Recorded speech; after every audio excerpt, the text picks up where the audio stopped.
Tonight, Queensland researchers left devastated after trials of an Australian coronavirus vaccine were abandoned.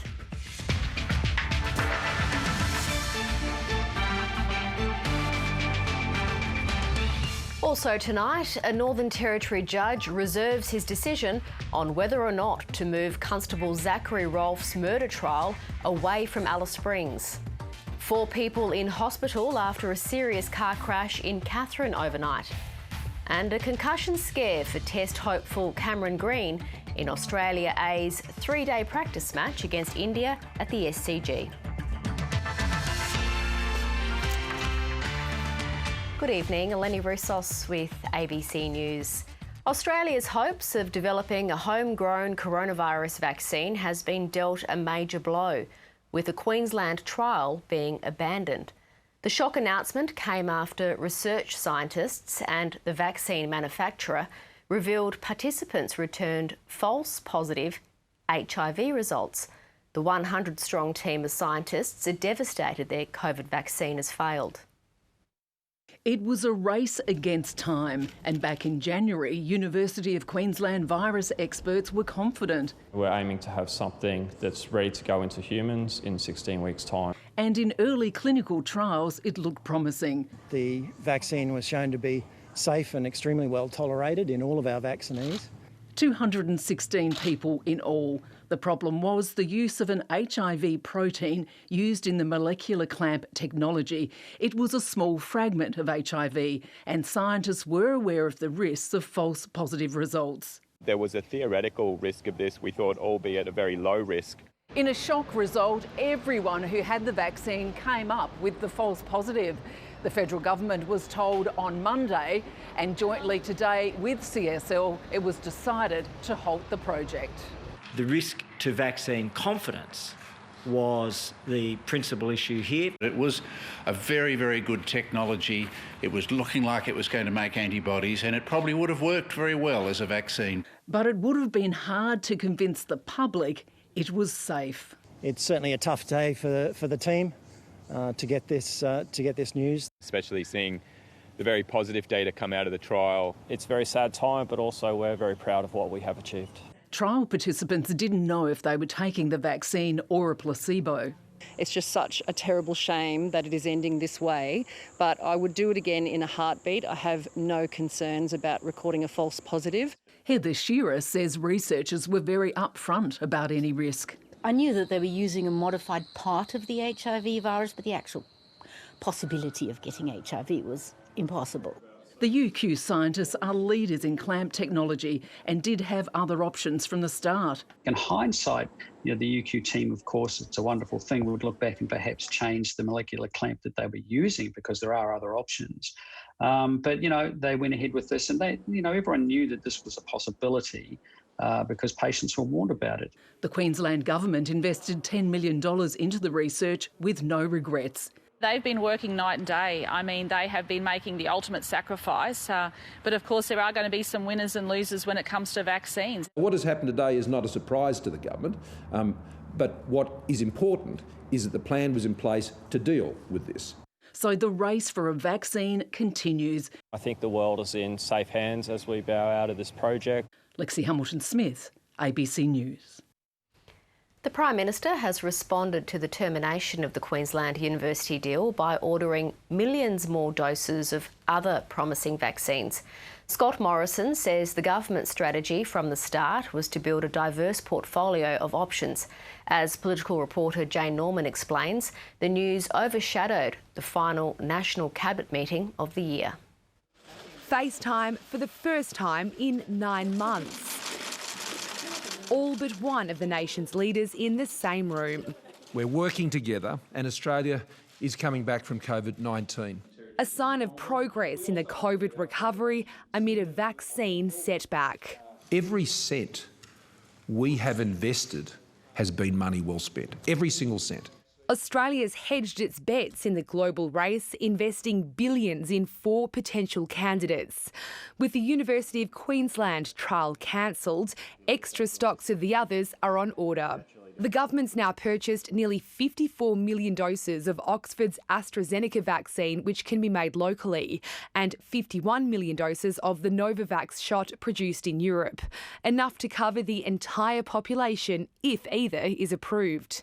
Australia's also secured 10 million doses of the Pfizer vaccine being rolled out right now across the UK. Overseas, vaccination is the only thing they've got, frankly. Australia has a luxury afforded to few other countries: zero COVID spread. The first vaccine here could be rolled out before March, and when it is... We want to ensure that Australians, and I think all of us feel very strongly this way, have full confidence that when it gets the tick, they can get the jab. As National Cabinet met, Australia reached a significant milestone. For the first time since February, 7 days straight without any community transmission. The leaders are determined to build on the success, which means maintaining a Fortress Australia approach. The policy's been crucial in the response to COVID-19, but it's left tens of thousands of Australians stranded overseas with little hope of returning home anytime soon. I'm not happy to see the quarantine system move outside of the hotels at this stage. I think that would be too high a risk. The Prime Minister and I had a conversation last night about us lifting our numbers, and we're very confident we'll be able to do that. Offering perhaps a glimmer of hope as 2020 draws to a close. Jane Norman, ABC News, Canberra. A Northern Territory Supreme Court judge has reserved his decision on whether or not to move Constable Zachary Rolfe's murder trial away from Alice Springs. The NT police officer is charged with 1 count of murder and is set to face a 5-week trial next year. 2 hours of legal argument in the NT Supreme Court. The defence for Constable Zachary Rolfe this morning applying to have the officer's trial moved out of Alice Springs. The NT's only other Supreme Court is in Darwin, more than 1,500 kilometres from the community of Yuendamu, where Kumanjai Walker died in November last year and where many of his family members live. Constable Rolfe appeared in court today over the phone from Canberra, where he remains on bail. He faces 1 count of murder. 5 weeks have been set aside for a trial before Acting Justice Dean Mildren from July 19 next year. But where that trial will be held is yet to be decided. Much of the argument in court today has been suppressed from publication, but for clarity, media has been allowed to report that the basis of the application for a change of venue was the level of pre-trial publicity and comments on social media as having the potential to risk the fair trial of the accused. Acting Justice Mildren will hand down his decision at a later date. The case is set to return to court in February next year. Melissa McKay, ABC News, Alice Springs. 4 people have been taken to hospital after a serious car crash in Katherine last night. NT police say the group was travelling at high speeds on Katherine Terrace before the car they were travelling in crashed into a pole and caught alight at around 11 o'clock in the evening. The driver and a passenger aged 20 and 32 are reported to be in a stable condition in Katherine Hospital. 2 other passengers had to be airlifted to the Royal Darwin Hospital with critical injuries. Territory Police have charged a 33-year-old man with dangerous driving after a fatal car crash in the Katherine region earlier this week. A 48-year-old man died and 2 passengers were injured in the accident near the community of Bulletin on Wednesday night. The Northern Territory's energy corporations have been questioned about their spending on the final day of parliamentary estimates hearings. The hearing was told Power and Water's operating expenses have blown out by $84 million, with a total net debt of more than $1 billion. But its chairman says this was expected. It's been more than a year since the community of Alice Springs experienced what's known as a system black. 12,000 customers were left without power for up to 10 hours. And Power and Water was criticised for communicating poorly with vulnerable residents, including those on life support at home. We have learnt from that and we'll make sure we do better if circumstances like this appear again. On the final day of budget estimates, the corporation faced questions about this, an $84 million increase in spending last financial year, and long-term transformation plans. The chairman, John Langeland, who last year was the Territory Government's budget repair consultant, took some of the heat. That the operating expenditure was $84 million higher than last year. Is that accurate? The variations in the most recent times have come about because of adjustments in priorities due to COVID. The responses to events such as the System Black at Alice Springs. Power and Water says its response to the Utilities Commission's System Black recommendations are almost complete. Unfortunately, addressing these recommendations won't mean we'll never have another System Black. But what it will do is make sure we, as the network operator and the system controller, respond quicker and more effectively and work with the likes of Territory Generation better. The corporation told the hearing it's 2 years into a major transformation and is dealing not just with the System Black improvements and the move to renewables, but internal dysfunction and ageing IT systems. Internally, there are also a number of drivers such as historical underinvestment in technology, with core systems no longer now being fit for purpose. We have poor structures that have created unclear accountabilities and shadow functions, and significant capability gaps compared with our industry peers. The chairman told the hearing he was happy a System Black was avoided last month when an accidental interruption to gas supply caused outages across the Darwin-Katherine network. In broad terms, I understand power is restored to 64 feeders in around 90 minutes, which is quite remarkable. Electricity producer Territory Generation later told the hearings diesel generators that were down for maintenance on that day wouldn't have been if there had been better communication about gasworks being undertaken. Felicity James, ABC News. International momentum to address climate change is growing, with world leaders lining up to pledge greater emissions reduction targets. It's left Scott Morrison on the outer, excluded from speaking at UN-led talks and again forced to defend Australia's climate policy. Here's political reporter Melissa Clark. Last week, Scott Morrison was getting ready to speak at international climate talks. I look forward to participating in that program. But not anymore. Look, what matters here is what you get done, not what you talk about. The UN-led summit will hear from world leaders making strong commitments to reduce emissions. Australia didn't make the grade. Well, there are many countries that are not speaking. I mean, New Zealand's not speaking either. Australia isn't budging from its target of cutting emissions by 26 to 28% by 2030, based on 2000 levels. By comparison, the UK has recently committed to cutting emissions by 68% by 2030, based on 1990 levels. The UK, EU, Japan and South Korea have all committed to reaching net zero emissions by 2050 and China by 2060. Scott Morrison will only commit to reaching net zero sometime in the second half of the century. We also have to realise that even the US is stepping up, with President-elect Joe Biden promising to rejoin the Paris Agreement and committing to net zero by 2050. The world is sending Scott Morrison a very, very clear message. Pacific countries have long been disappointed by Australia's climate policy. Scott Morrison is joining a virtual meeting of Pacific leaders tonight. They want greater emissions cuts and advocacy from Australia, but won't be surprised if they don't get either. He's stepping away from using carryover credits, the widely condemned method of counting past emissions reductions towards future targets. Australia is very confident that we will now achieve our 2030 target without the need to draw on our carryover credits. Scott Morrison doesn't deserve any applause for promising not to cheat. The coalition promotes its technology investment roadmap as evidence of action on climate change, but that involves funding prospective technologies in the hope they'll deliver massive carbon abatement in the future. With other world leaders offering concrete commitments now, it leaves Australia increasingly isolated. Melissa Clark, ABC News, Canberra. Indigenous landholder groups have hit out at the WA government and mining sector over their rejection of a temporary halt to approvals that could disturb or destroy sacred sites. The moratorium on approvals is a key recommendation of a parliamentary inquiry into the destruction of ancient rock shelters by Rio Tinto. Evelyn Mansfield has the details. The destruction of the Juukan Caves in WA's Pilbara region by mining giant Rio Tinto caused outrage around the world. But now it's the recommendations from a parliamentary inquiry into the mine blast that's creating debate.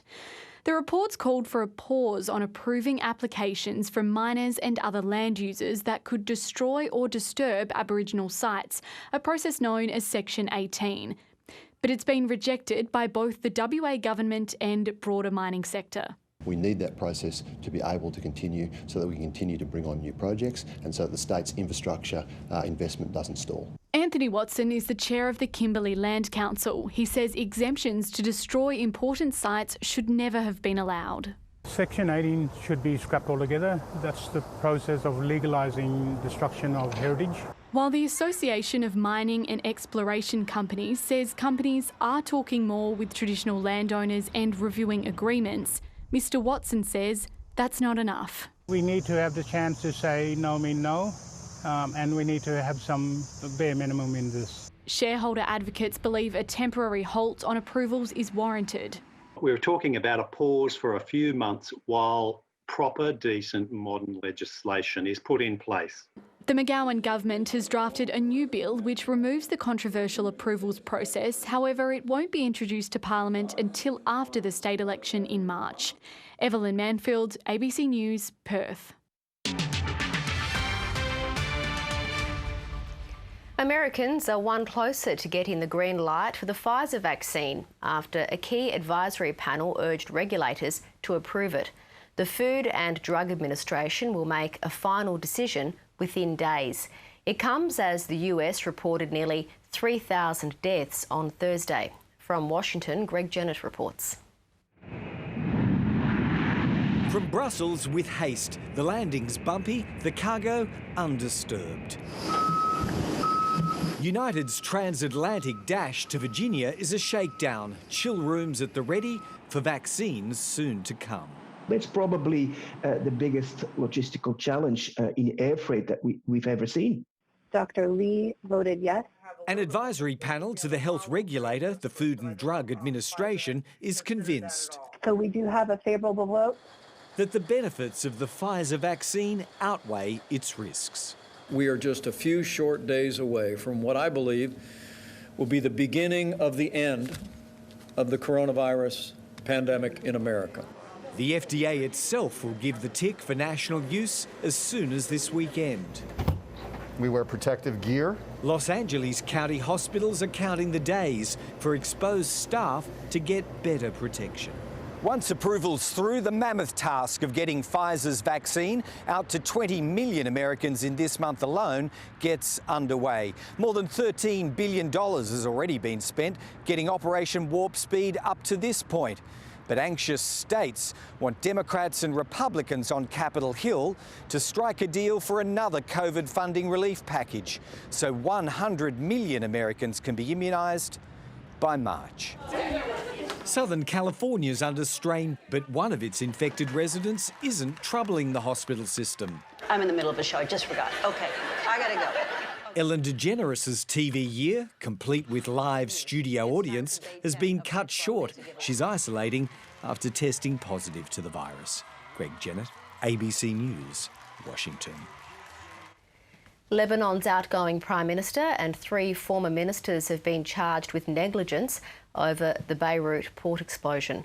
They're accused of failing to respond to safety warnings about a large stockpile of ammonium nitrate, which ignited and killed more than 200 people in August. Hassan Diab has been Prime Minister for less than a year and says he only learned about the explosives days before the blast. The incident has only added to mounting public anger at the country's ruling elite for their role in bringing Lebanon to the brink of economic collapse. Constituents of Lingiari have paid their thanks to Warren Snowden today after announcing he'll retire at the next election. He received praise from across the political divide yesterday after first joining Parliament in 1987. With more than 3 decades in politics, Warren Snowden has announced it's almost time to roll up the swag. With an electorate spanning more than 1.3 million square kilometres, almost the entire territory and more, the Labor stalwart is well travelled.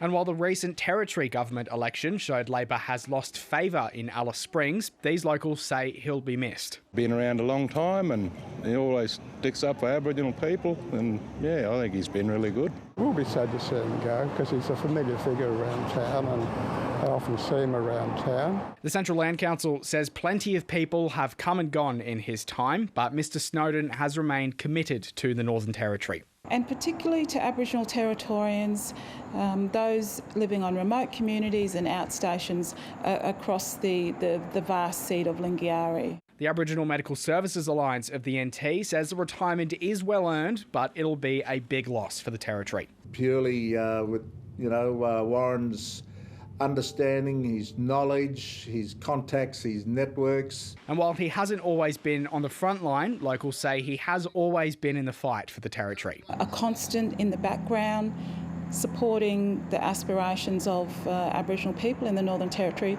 and representing the Territory more generally. It's still a few years yet before Warren Snowden officially hangs up his hat, but Indigenous leaders are hoping an Aboriginal Territorian will be the next to represent Lingiari. Mitchell Abram, ABC News, Alice Springs. To finance, where mining stocks buoyed by the surging iron ore price couldn't offset the market's disappointment over the scrapping of CSL's COVID vaccine. Here's Elise Morgan. News that CSL has scrapped its big vaccine hope saw shares drop 3.2%.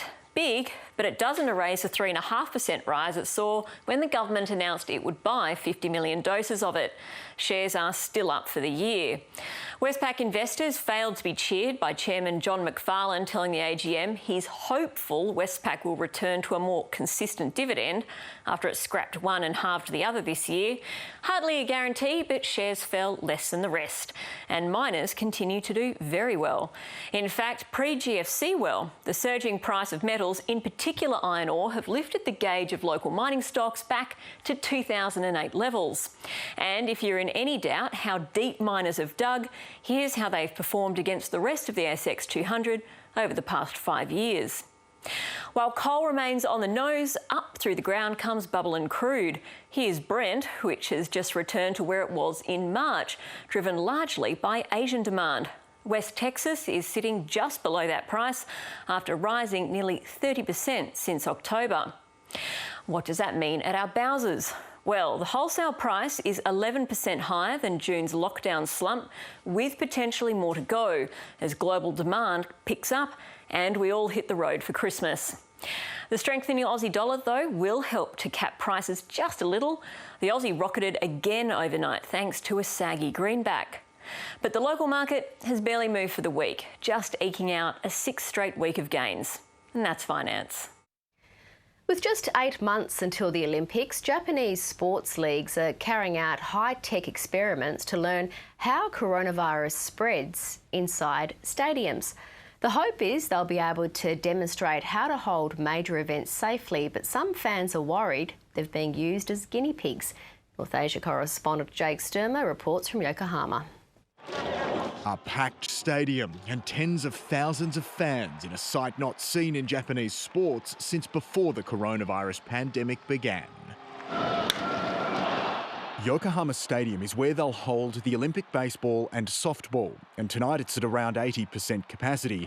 For most of this year, large venues have been either shut or had to operate at 50% capacity, but they've been granted an exemption for this special study. We relaxed the 50% capacity rule a little bit for 3 days. We increased the capacity to 80% on the first day and up to 100% on the third day. The stadium is packed with fans and sensors, which monitor mask wearing and can even tell how crowded an area is by detecting carbon dioxide levels. They're also studying how people move to and from the venue. Some fans aren't worried, but others have been caught by surprise. We are a bit afraid, so we're wearing 2 masks. If I knew the study was being conducted, I wouldn't have come or even bought tickets. Some health experts have questioned the wisdom of holding these kinds of experiments in the middle of a pandemic, especially as case numbers begin to spike in Japan. But there is a huge amount of pressure on event organisers and researchers to figure out how to fill these seats safely. Of course there were concerned voices about the infection situation. On the other hand, we think it's necessary to have a balance with the economy as well. In our case, we think we can maintain baseball entertainment while fans can still enjoy it. The prospect of the Olympics going ahead next year has been boosted by the development of COVID-19 vaccines. These could make some countermeasures obsolete, but Games organisers stress they're going ahead with or without the vaccine. And the data from this experiment, once analysed, is sure to be useful for them in making sure as many spectators as possible can attend. Jake Sturmer, ABC News, Yokohama. The US Olympic Committee says it won't sanction athletes for protests at next year's Olympic Games, like taking a knee or raising a fist. The most famous protest in Olympic history happened in 1968 when 2 US athletes gave a Black Power salute alongside Australian Peter Norman. The athletes were expelled from the Games, but in recent years, the rise of the Black Lives Matter movement has led to a new call to allow political protests. The US Olympic Committee decision is falling in line with athletes and sporting organisations around the world who have made protest gestures this year. Australian Test hopeful Cameron Green is out of the tour match against India with concussion after being hit in the head while bowling in Australia A's 3-day practice match against India at the SCG. He's been replaced in the Australia A11 by Pat Rowe. Green left the ground midway through the second session after a straight drive Jasprit Bumrah hit him during his follow-through. Oh, straight back. Gee, I'll tell you what, I reckon that has hit Cameron Green in the head. It's burst through his hands, PJ, and umpire Abood has called for assistance straight away for him. Green was able to stand and walked from the ground unassisted for treatment. India looked set for a dismal first innings total at 9 for 123 before Bumrah smashed 55 from 57 deliveries to salvage the tourists' innings. Australia A is now batting under lights, requiring 194 to claim the first innings. And time for the weather now, and Keith Vickers sent in tonight's viewer pick. Areas of rain across the top end today with cloudy weather in the south. It was a humid morning in Darwin. The city had a top of 35 degrees and it rained on the Tiwi Islands. Cool and cloudy across central Australia, 33 at the top in Alice Springs, 29 in Yulara. Up top, the Arnhem and Daly districts got some decent rain. Groote Eylandt Airport topped the 24-hour rain list with yesterday's downpour. Lajamanu came in second with 46 millimetres. Earlier today, Douglas River got 35 millimetres and Point Fawcett got about the same, and rain continued Groote Eylandt. Around Australia today, warm in Adelaide and Perth, a top of 20 degrees in Canberra and 27 in Brisbane. On the satellite, there are now 2 tropical lows over WA and there's thunderstorm activity over the far north. A trough extends from a low near WA across central Australia and into Queensland. Interstate tomorrow, cloudy in Sydney, Canberra and Adelaide, sunny weather for Melbourne and Perth. To our north, storms for Singapore and Jakarta, rain in Dili and Port Moresby. Rain again across the south, the top of 35 degrees for Alice Springs, 37 in Yuendamu, Tennant Creek 39. Storms also in the northeast, 34 the top for Katherine, 33 in Gallowinku and Nhulunbuy. It'll be a muggy 27 degrees in Darwin tonight with a high chance of rain tomorrow across the region. A flood watch remains for western parts of central Australia with falls of up to 40 millimetres possible in the Western Desert. There'll be a high tide of almost 7 metres at 20 to 5 in the Arvo, and winds will be northerly to 10 knots off the coast. The sun will rise tomorrow around 6:15, and you can catch the sun go down at 7:07. And looking ahead for Darwin, there's a high chance of rain through to next week, with daytime temps a little lower as well. In Alice Springs, rain continuing into next week and clearing from Tuesday. And to stay up to date with the latest news from the Northern Territory, head to our website, news.abc.net.au. And that's ABC News for this Friday night. Thank you for your company. Good night.